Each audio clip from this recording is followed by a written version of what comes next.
Good morning mga idol, Merry Christmas. Ayan. Namili na tayo ng mga pangkatay kanina. Ito na lang yung tira natin sa ating mga manok. Ayan. Puro na pang harbisa na yan.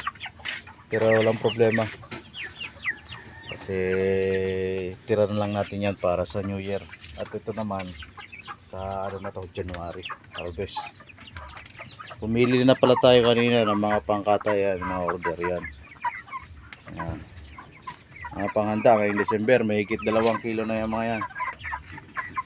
Sakto pang ano, deliver para mamaya.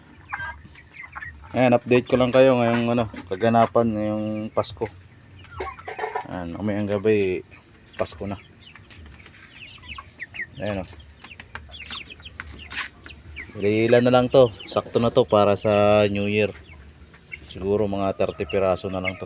2, 4, 6, 8, 10, 12, 14, 18, 20. Ano na pala to, nasa 20, 22. Saktong sakto na to. Wala tayong bagong karga. Ayan o, malinis yung ano natin, lalagyan ng sisiw. Kasi nga walang deliver nung pinagkukuhaan natin ng sisiw, wala tayong makuha, kaya tama lang siguro yan para makapagpahinga rin yung ilalim at yung kulungan. Saka naman tayo magkakarga pag may dumating na supply.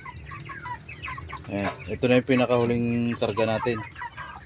Target ko na ito mga ano, January na, first week, second week ng January. Ayan yung ating sisiw. 2 weeks na to. Ayan. Ganda yung katawan din nila. Mga 3/4 na yan. May higit 2 weeks. Ang ganda.